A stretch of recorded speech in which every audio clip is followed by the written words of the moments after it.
En 1994, les policiers du Michigan et de l'Ohio poursuivent au sol un objet étrange qui vole dans le ciel.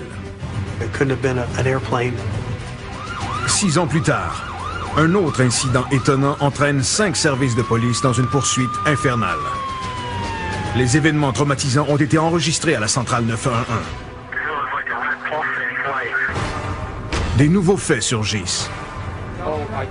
C'est excitant parce qu'il s'agit d'une preuve sur vidéo. Lorsqu'une manifestation d'OVNI se transforme en panique générale, on craignait pour sa sécurité. Les autorités sont forcées à réagir. Tu te sentais menacé? J'avais peur. J'ignorais ce que c'était. Voici l'enquête numéro 66104. Urgence OVNI.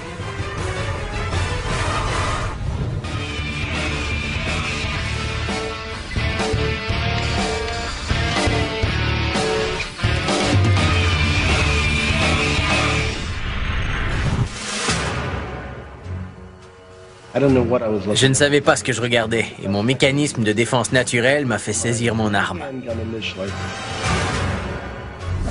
Le 14 décembre 1994, le temps est anormalement chaud dans le Trumbull County, en Ohio. Vers minuit, alors que la ville est endormie, un agent répond à un appel venant de la répartitrice du 911. Elle vient de recevoir un appel rapportant des lumières énormes dans le ciel.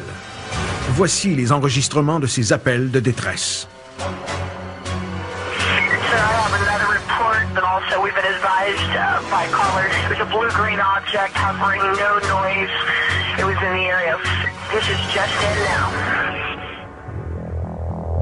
Cette nuit-là, les services de police de Liberty Township, Brookfield et Howland ont tous rapporté avoir poursuivi un objet volant non identifié.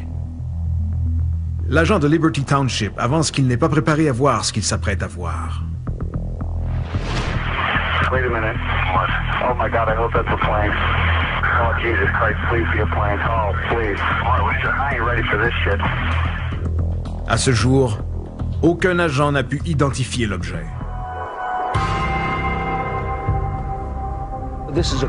C'est un très bon exemple d'appels multiples au 911 et des réponses efficaces des policiers lorsqu'il y a un phénomène d'OVNI. Cette enquête évolue sans cesse. Nous avons maintenant plusieurs enregistrements d'appels logés au 911. On a beaucoup de nouveaux faits qui n'ont jamais été révélés. C'est passionnant. Les chercheurs Ted Ackworth et l'enquêteur Pat Oskert rencontreront des policiers témoins et Bill Burns écoutera les enregistrements des centrales 911 avec l'enquêteur local de MUFON. Nous allons parler à Aaron Clark, enquêteur de Cleveland en ovniologie, concernant le cas de Trumbull County. Vers minuit, il recevait beaucoup d'appels de résidents effrayés par cet objet qui flottait au-dessus des arbres. La lumière était intense et des policiers sont allés voir de quoi il s'agissait. Le premier qui a vu l'objet très clairement est le sergent Malero.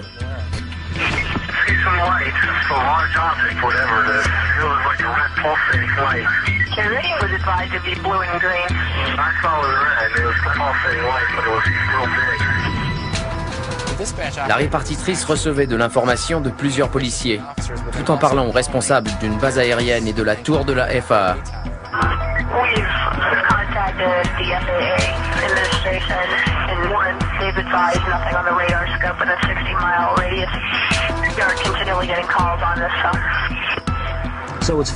Ce qui est fascinant de cet enregistrement, c'est que la répartitrice semble sceptique, alors que les policiers, surtout Tobey Malero, lui expliquent que c'est bien réel et qu'ils voient l'objet.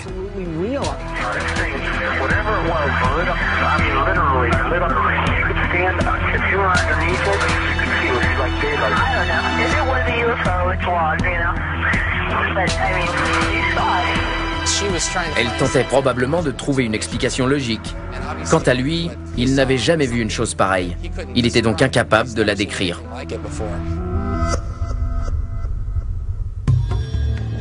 Les deux témoins clés que l'on entend sur l'enregistrement, sergent Tobey Malero et la répartitrice au 911, Roy Ann Rudolph, acceptent de rencontrer l'équipe.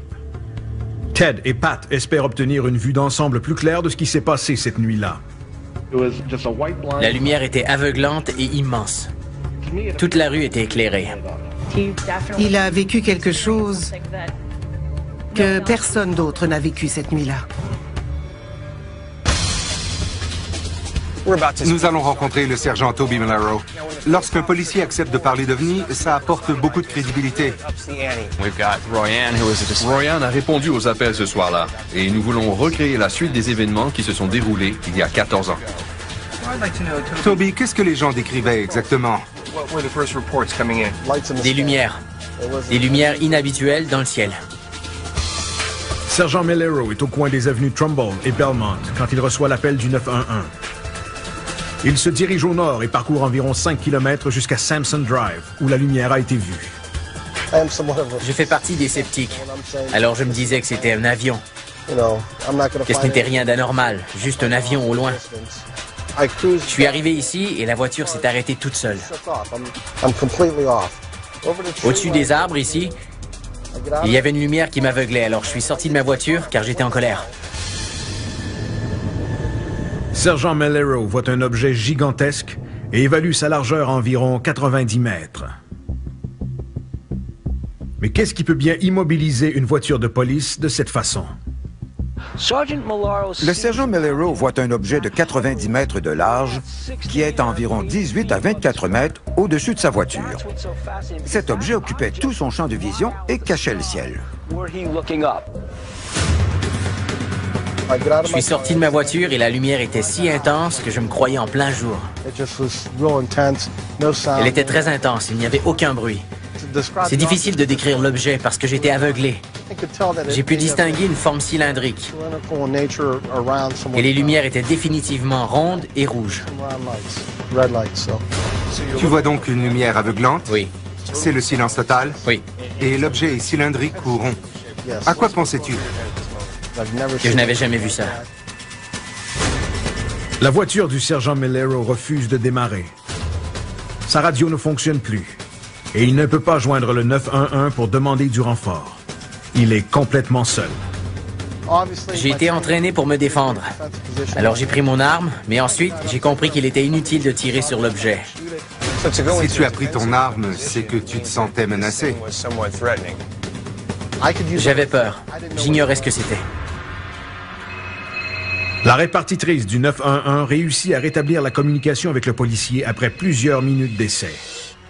Les souvenirs de Toby Malero sont différents. Pour moi, c'est plutôt une question de secondes. Mais ils m'ont dit que ma radio a été en panne pendant 4 minutes environ. J'ai dit, Toby, qu'as-tu vu? Et il m'a expliqué avoir vu une lumière intense et que son véhicule avait arrêté de fonctionner, ainsi que sa radio.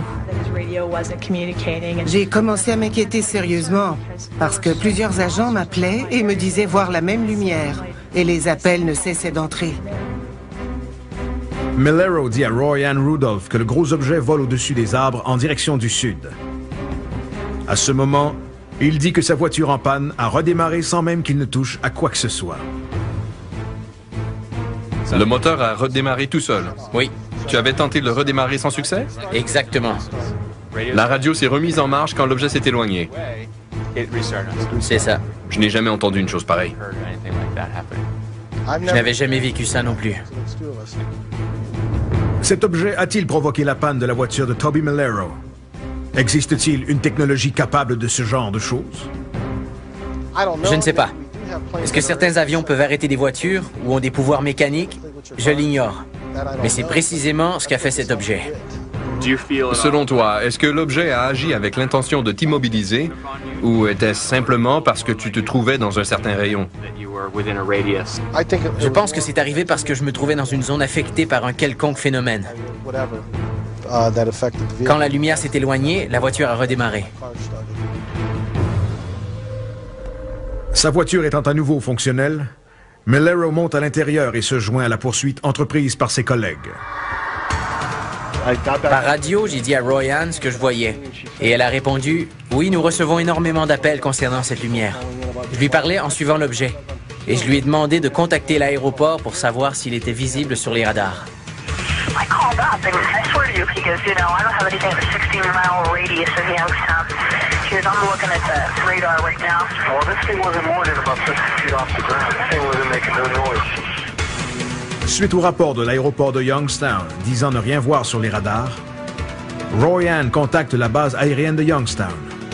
On lui répond qu'aucun avion militaire n'est en vol et que rien n'apparaît sur leur radar. J'ai contacté la tour 2 fois pour me faire répondre qu'il n'y avait rien sur les radars. Et c'est à ce moment-là que j'ai commencé à paniquer, parce qu'un grand nombre de personnes voyaient cette chose et vivaient beaucoup d'insécurité, dont plusieurs que je connaissais et que je savais crédibles. What did you really think it was? I don't know. Whatever it is, it's big.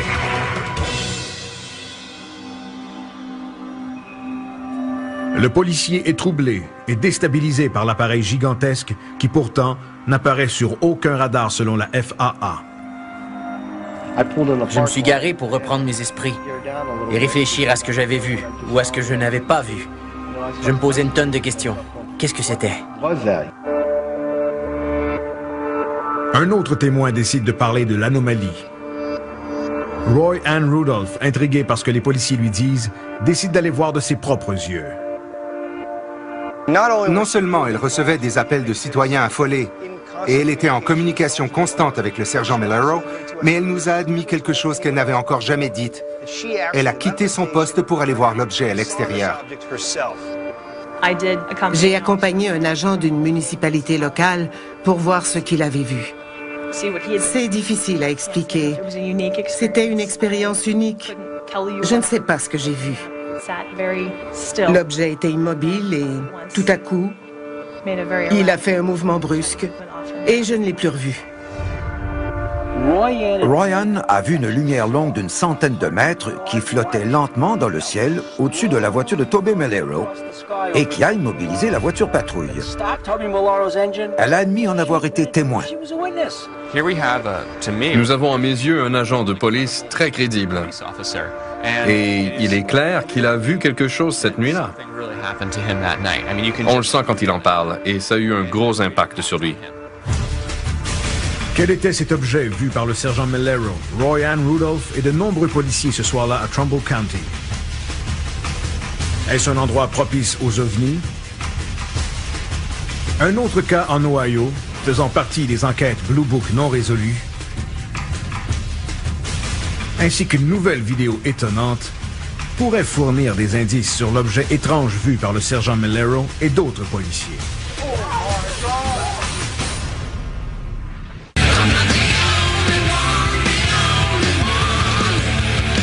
Est-ce un endroit propice aux ovnis? Un autre cas en Ohio, faisant partie des enquêtes Blue Book non résolues, ainsi qu'une nouvelle vidéo étonnante, pourrait fournir des indices sur l'objet étrange vu par le sergent Mellero et d'autres policiers.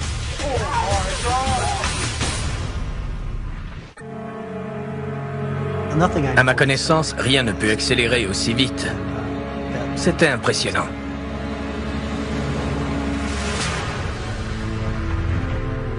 L'équipe enquête sur une présumée manifestation d'OVNI en décembre 1994 à Trumbull County, en Ohio, qui aurait immobilisé une voiture patrouille. Ce n'est toutefois pas la première fois que des policiers d'Ohio poursuivent des lumières étranges. En 1966, plusieurs services de police de Portage County ont suivi un OVNI sur une distance de 135 km jusqu'en Pennsylvanie avant qu'il ne disparaisse subitement.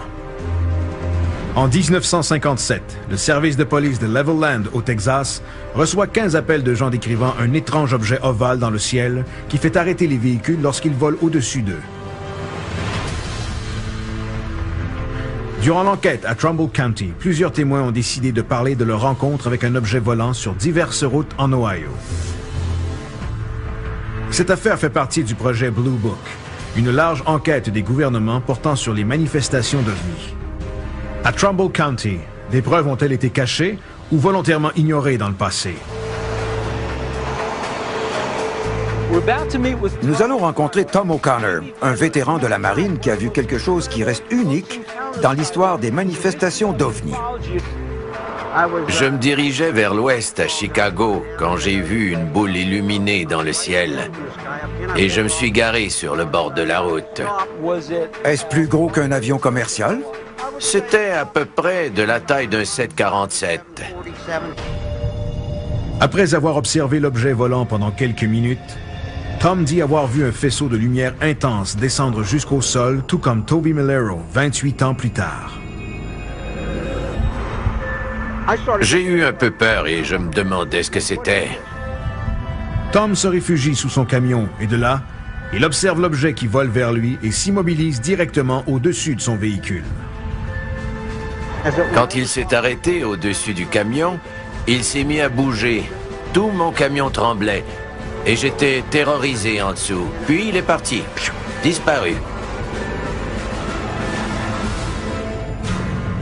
La description de Tom sur l'accélération de l'objet concorde avec celle de Royanne Rudolph. De plus, Toby Melero et Tom O'Connor ont vu le même faisceau de lumière aveuglante et leurs véhicules se sont immobilisés au passage de l'OVNI. Les trois témoins ont-ils vu le même objet à 28 ans d'intervalle? 6 ans après que Toby Melero ait vu l'objet voler, il se manifeste à nouveau. Le 5 janvier 2000, la tranquillité matinale du sud de l'Illinois est soudainement secouée. Juste avant 4 heures, des témoins rapportent voir des lumières étranges dans le ciel de Highland, en Illinois. Voici la conversation entre la répartitrice du 911 et un policier. Well, we just received a call from Highland PD. She said there was a flying object in the area of Lebanon. It was like a 2-story house. Leslie, could you check the area? Just a quick question. If I have to find it, what am I supposed to do with it? If I see it, I'm not saying a word. Le service de police de Highland n'est pas le seul. 4 autres ont reçu le même type d'appel. À Lebanon, Shiloh, Dupo et finalement à Millstadt. There's a very bright white light east of town, and it keeps changing colors. It doesn't look like an aircraft, though. L'équipe a trouvé un nouveau témoin qui a filmé la scène en janvier 2000 à Millstadt. Nous avons 5 policiers dans 5 villes différentes et 5 services de police différents, et ils ont tous vu quelque chose qu'ils sont incapables d'identifier. Et maintenant, on a également une civile, Nancy, et on comprend que ces événements se sont tous déroulés la même nuit, du coucher au lever du soleil. À mon avis, c'est l'enquête la mieux documentée que nous n'ayons jamais eue. Quand les analyses vidéo auront identifié ceux qui étaient là ou ceux qui n'étaient pas là, nous en saurons davantage et d'ici là, je crois que cette enquête nous réserve des surprises. Afin de mettre la main sur cette vidéo jamais vue auparavant, Bill rencontre l'enquêteur Dave Marler du Mutual UFO Network, qui étudie le cas de Millstadt depuis plusieurs années. Après 8 ans, nous allons enfin voir la vidéo des événements du 5 janvier 2000. Tu as réécrit le fil de ces événements depuis le début. Cela validerait les témoignages des nombreux policiers qui ont vu l'objet de leurs yeux.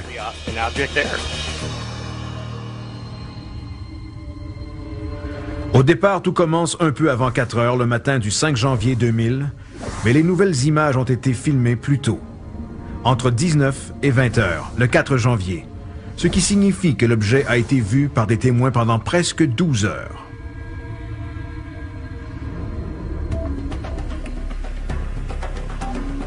Nancy Carpenter n'a encore jamais parlé de sa rencontre ni montré sa vidéo à qui que ce soit. C'est la première preuve vidéo de l'enquête en cours, et nous en avons l'exclusivité. Whoa. I swear to God, there's like some UFO stuff out here. Wow, Mike, look at this one take off. Holy heck. What the heck? I don't get this.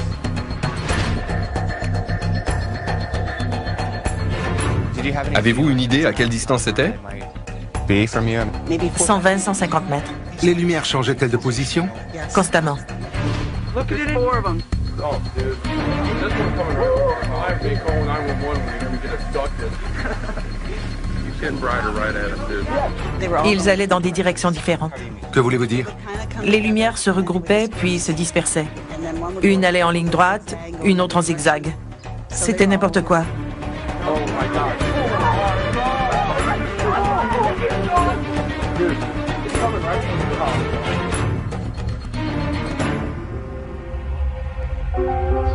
Ça ne se comporte pas comme un appareil militaire.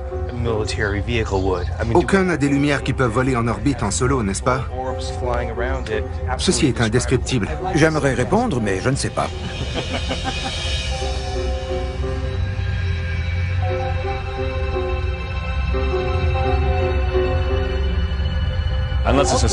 Peut-être qu'il s'agit de plusieurs avions et qu'à cette distance, ça nous semble inhabituel. On devra analyser tout ça. Je dois admettre qu'en comparant les vidéos que nous avons habituellement, celle-ci est excellente. Elle dure 20 minutes et c'était une nuit de janvier au ciel dégagé, alors on voit très bien. L'image ne bouge pas beaucoup, la main qui tient la caméra est assez stable. Je suis optimiste. Je pense trouver des informations très utiles dans cette vidéo.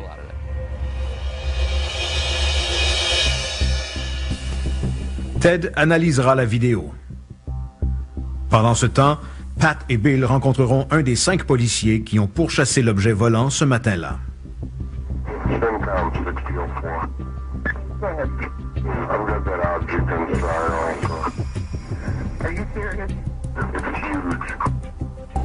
Avoir autant de témoins crédibles et des enregistrements d'appels logés au 911 qui affirment la présence d'un ovni, c'est très spécial pour nous, les enquêteurs.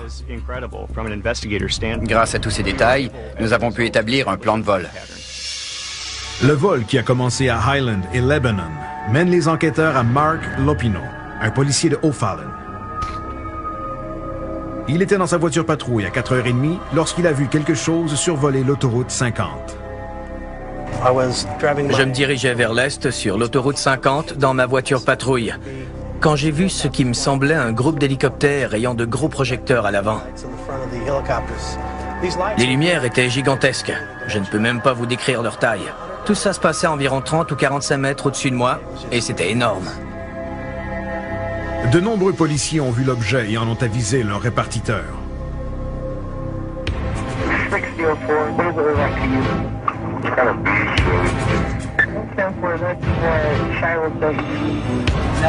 Vous avez vu un objet de forme triangulaire. Où étaient-ce les lumières qui formaient un triangle? Je voyais les contours de l'objet entre les lumières, et j'avais l'impression que les lumières intenses avaient pour but de camoufler la forme réelle. Il a tourné en un angle de 90 degrés, en se déplaçant très lentement. Il s'est placé au-dessus des arbres, juste ici, et je me suis arrêté. J'ai baissé ma vitre de portière pour entendre le moteur et je n'entendais rien. J'ai ensuite reculé pour voir au-dessus du champ, mais il s'est encore déplacé jusqu'au-dessus de la ville de Shiloh, à environ 3 ou 5 kilomètres plus au sud. Qu'est-ce que les policiers et les citoyens ont vu?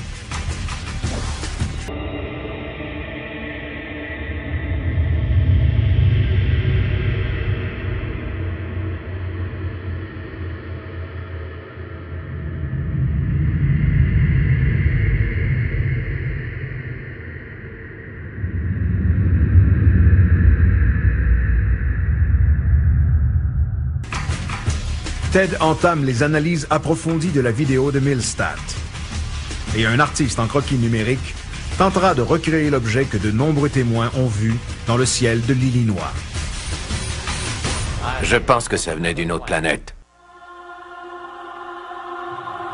Ce que nous avons vu est inexplicable.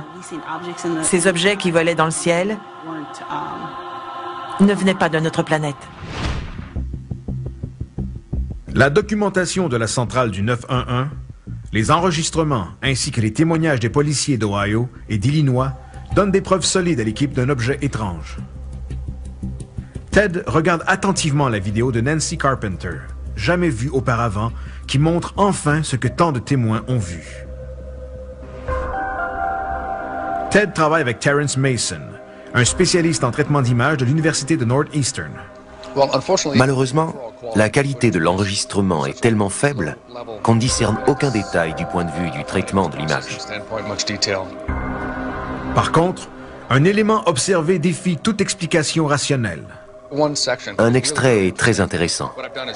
J'ai stabilisé et isolé cette partie de la vidéo où se trouve la lumière centrale. On voit une lumière secondaire se déplacer à sa droite, de haut en bas, en faisant des demi-cercles. En stabilisant les images, je peux faire abstraction du mouvement relatif de la main qui porte la caméra vidéo et bloquer le point lumineux central.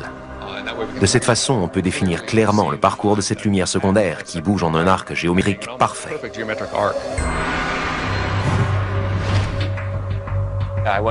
Est-ce que ça peut être une lumière fantôme ou un reflet provenant de l'intérieur de la caméra ou de la lentille? Une analyse plus approfondie écarte toutefois cette théorie et révèle que la lumière secondaire est liée à la centrale. C'est très curieux parce que si on se rapproche davantage, la lumière centrale pointe vers la secondaire pendant qu'elle se déplace et c'est très intéressant. Alors la lumière centrale pointe et suit la lumière secondaire? On n'a aucun détail, seulement cet angle particulier et tout le reste est noir, alors il est difficile d'affirmer quoi que ce soit.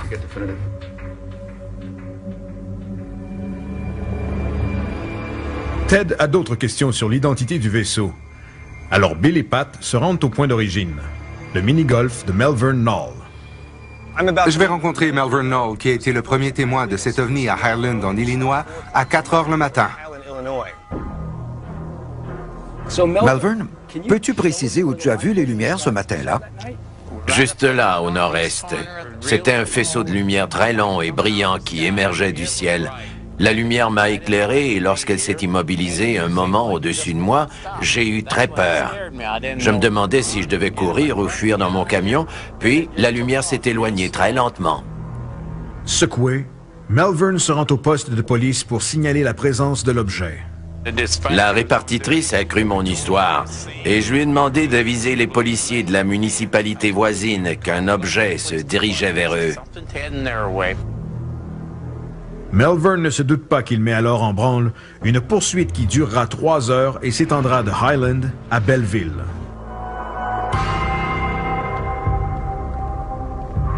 À 50 km au sud de Highland et plusieurs heures plus tard, l'enseignant Steve Wanacott voit un objet immobile dans le ciel dès le lever du soleil. Nous allons parler à Steve Wanacott qui, le matin du 5 janvier 2000, roulait sur cette route lorsqu'il a vu une configuration étrange de lumière dans le ciel. Il était entre 6h15 et 7h, et j'ai d'abord pensé que c'était un avion qui allait atterrir à l'aéroport du centre-ville. Mais plus je regardais, plus je réalisais que cela n'avait rien d'un appareil habituel. Comment a-t-il attiré ton attention? Je regardais le soleil se lever et j'ai soudainement vu cette lumière dans le ciel. Steve et Melvern ayant possiblement vu la même chose, Ted organise des rencontres individuelles avec l'artiste en croquis numérique John Bavareshko pour savoir si leurs descriptions ont des points en commun. Melvern, tu es un témoin clé dans cette enquête. Alors, le moins qu'on puisse faire, c'est d'entendre ta description pour tenter de créer un dessin de l'objet que tu as vu. Quelle était la forme générale de l'objet? De l'angle où j'étais, on aurait dit une maison de côté. Avez-vous d'autres détails? Peu de choses à part 6 fenêtres. 6 fenêtres? Oui, où je voyais de la lumière et quand j'ai vu l'arrière, j'ai aperçu des barreaux. Tu as vu un vaisseau, pas juste des lumières sur un objet. J'ai vu le côté, on aurait dit une maison flottante. La description de Steve Wanacott a également besoin d'être documentée. Ted sait que leurs descriptions peuvent varier, mais comme un artiste en croquis sert à identifier un suspect potentiel, son dessin sera le meilleur outil pour identifier objectivement ce qui a été vu dans le ciel. Ça avait la forme d'une pointe de flèche. Parfait. Je dis pointe de flèche parce que c'était un peu courbé à l'arrière. À l'arrière, oui, je vois. Les lumières étaient-elles placées ici? Elles me semblaient à une distance égale les unes des autres à l'arrière. Je vois. Pendant que le soleil se levait derrière moi, il m'est apparu de plus en plus clair qu'il s'agissait d'une surface métallique qui ne reluisait pas. Plus je l'observais, plus je réalisais que c'était différent de tout ce que je connaissais. Rien ne ressemble à cet objet, de près ou de loin. Je me suis dit que je voyais mal, mais qu'il y avait assurément une explication logique. Je pense que ça venait d'une autre planète. Ces témoins ont-ils vu quelque chose de terrestre ou d'extraterrestre? John crée 2 animations du vaisseau selon les faits rapportés par les témoins. La seule façon de savoir si les dessins sont précis est d'en montrer les versions finales aux témoins pour obtenir leur validation. Voici la version finale. Oh! C'est exactement ce que j'ai vu, oui. Et toi, Malvern? Moi, j'ai vu ça. Et vous n'aviez jamais vu ça auparavant? Oh non. Non. Steve et Malvern confirment avoir vu 2 objets différents qui comportent des différences importantes. Selon mon entretien avec Steve Wynkoop, j'ai dessiné ce qu'il a cru avoir vu. Et Malvern a vu quelque chose de très différent. Les différences peuvent s'expliquer par leur point de vue et la distance qui n'était pas les mêmes. Les 2 descriptions présentent également des similitudes significatives, comme les fenêtres éclairées et les lumières intenses sous l'objet. J'ai tendance à penser que le dessin issu de la version de Steve est plus crédible que celui de Malvern. Tout simplement parce que la nuit, il est très facile de se méprendre sur les formes géométriques.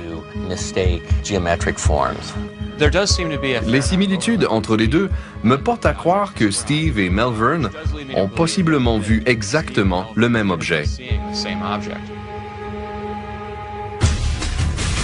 Grâce aux nombreuses dépositions de policiers, de reconstitutions numériques basées sur des témoignages et à la nouvelle vidéo, l'équipe est plus près que jamais de découvrir la vérité derrière ce mystère.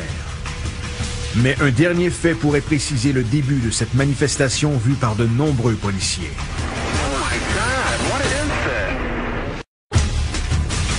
Grâce aux nombreuses dépositions de policiers, de reconstitutions numériques basées sur des témoignages et à la nouvelle vidéo, l'équipe est plus près que jamais de découvrir la vérité derrière ce mystère.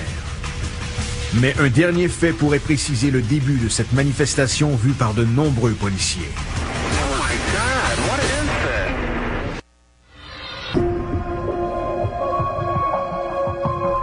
Tout à coup, il s'est mis à bouger de manière erratique que je ne pouvais pas expliquer.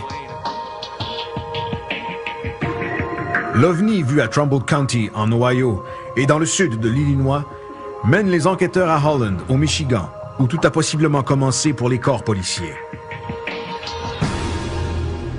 À Holland, les événements se sont déroulés 9 mois avant Trumbull County. Est-ce là que tout a vraiment commencé? Okay, what do you have there, sir? There were at least 4 lights, and they were all flashing, and they were blinking back and forth. And there's no way, I mean, a plane's not that wide. 8 mars 1994, Holland, Michigan, 21h30. Plusieurs résidents sont à l'extérieur pour admirer les aurores boréales, aussi appelées aurores polaires. Pendant que le spectacle bien connu débute, une autre série de lumières bien différentes captive l'attention des résidents du Sud.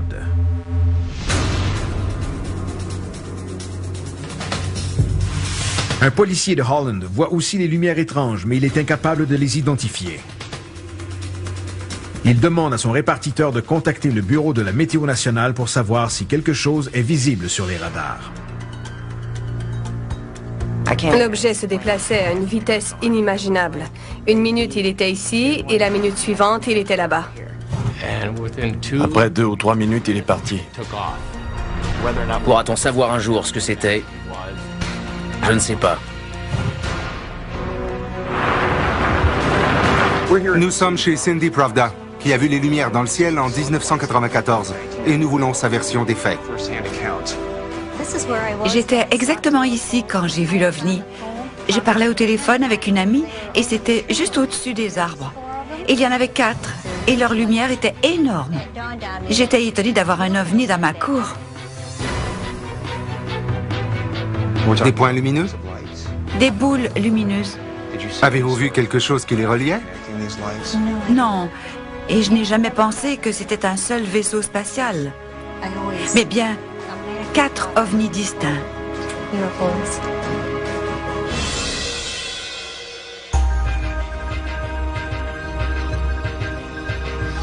Au même moment, un journaliste voit un gros objet dans le ciel. Mais contrairement à Cindy Pravda qui voit 4 sphères lumineuses, Lee Lambert distingue clairement les contours d'un vaisseau.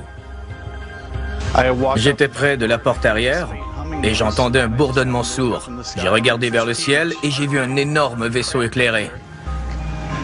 Tout le dessous était couvert de projecteurs, blancs et verts, en alternance. Et sa taille? Il était plus gros qu'un terrain de football. Ou en tout cas aussi gros.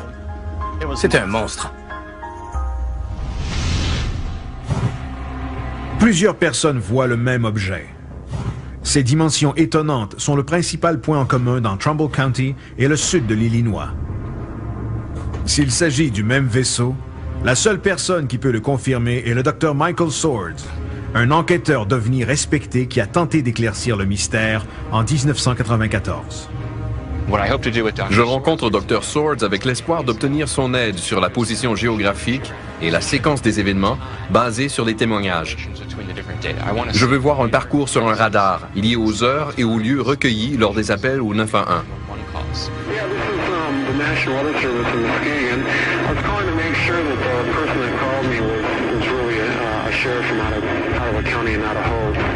Dispatchers. So what really is going on? We got a report of 3 to 4 lights going at a high rate of speed up and down and all over the sky. Dr. Swords, nous avons les appels au 911, des témoins au sol et ses traces sur le radar.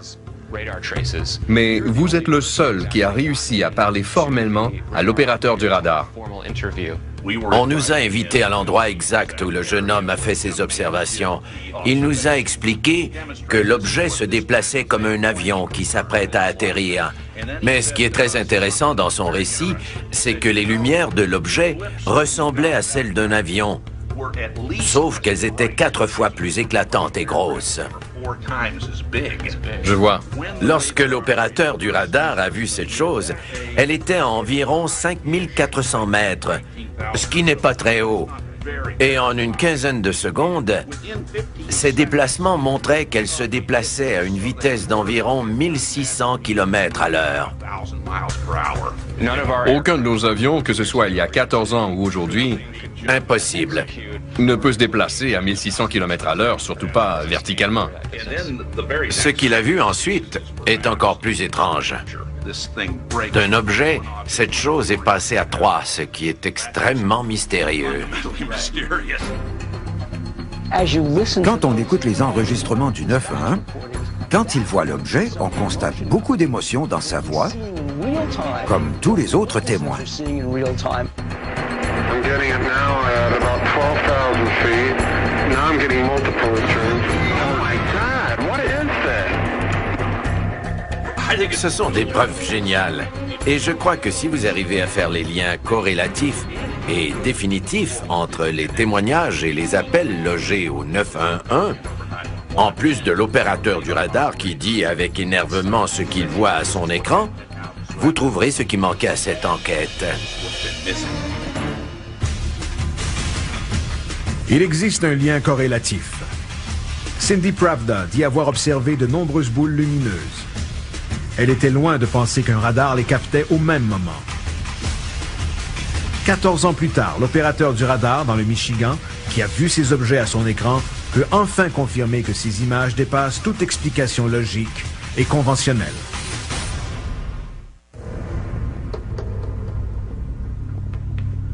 L'enquête sur les appels d'urgence et leurs réponses sur des présumées manifestations d'OVNI dans le Midwest a mené l'équipe à Holland, au Michigan, à 52 km au sud-ouest de Grand Rapids. Le 8 mars 1994, des citoyens paniqués ont commencé à appeler au 911 après avoir vu des lumières étranges dans le ciel. Les policiers de Holland suivent l'objet et demandent une confirmation radar. Bill a trouvé l'opérateur du radar, celui qu'on entend sur l'enregistrement du 911. Ce soir-là, il travaille dans la tour du Service météorologique national à Muskegon. Pour la première fois, L'opérateur du radar accepte de parler de ce qu'il a vu à la caméra. Il s'appelle Jack Bouchong. Jack, explique-nous ce que tu as vu. D'abord, c'était une nuit froide et le ciel était dégagé. Le répartiteur m'a dit que le policier était à Holland en train de suivre des lumières et j'ai placé le radar ici en balayant la région à plusieurs reprises. Finalement, à environ 4570 mètres, il a capté un objet hautement réfléchissant à South Haven. Sa conversation avec la centrale 911 est enregistrée. An officer in Holland City just sent me a message. He says, you know, can we identify anything further? He says, it looks like 3 to 4 of them. They're just popping up all over the place. These are huge returns. I've never seen anything like this. Avant que j'aie le temps d'annoncer leur position, ils changeaient de place. Vous avez dit ne jamais avoir vu cela. Non, c'était très bizarre.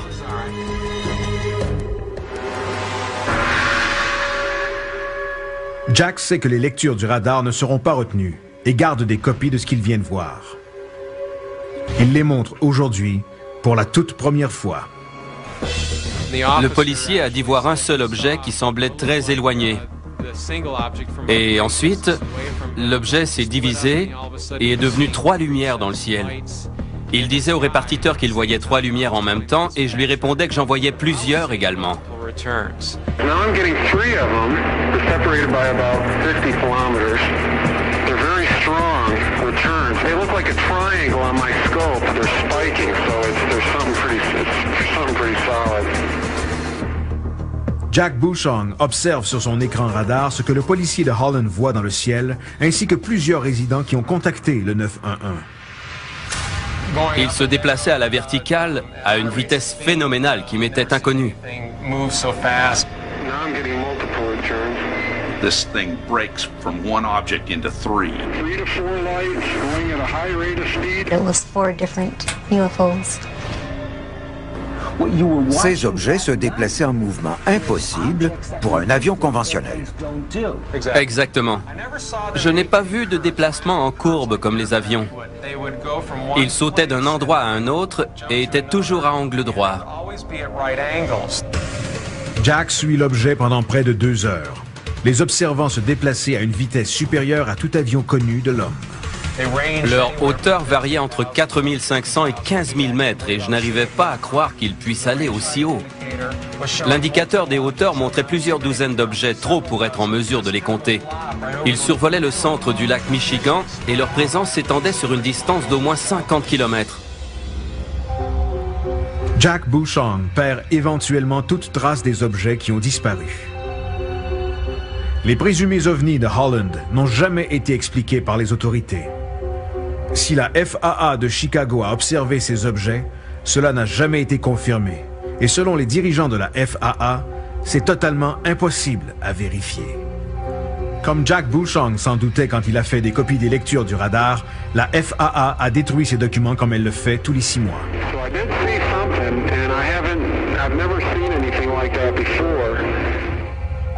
14 ans plus tard, Jack Bouchong est catégorique. Ce qu'il a vu sur l'écran radar n'était pas un avion, ni une anomalie liée aux conditions météorologiques. Les données du radar correspondent aux dires des témoins au sol selon les appels du 911. Nous avons 2 sources totalement indépendantes qui valident les informations de part et d'autre. Ce qui est emballant, c'est que le Dr Swords a rencontré Jack Bouchong et notre entrevue avec Jack Bouchong a donné les mêmes résultats. L'histoire n'a pas changé en 14 ans.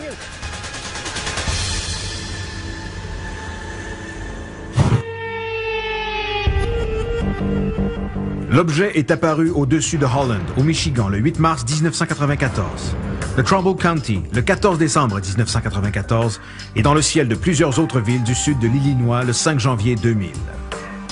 Des policiers, la centrale 911 et des opérateurs de radar sont tous intrigués par ces événements inexpliqués et l'affaire attire l'attention du monde entier, en plus de faire brandir le spectre que ces vaisseaux étaient reliés d'une quelconque façon.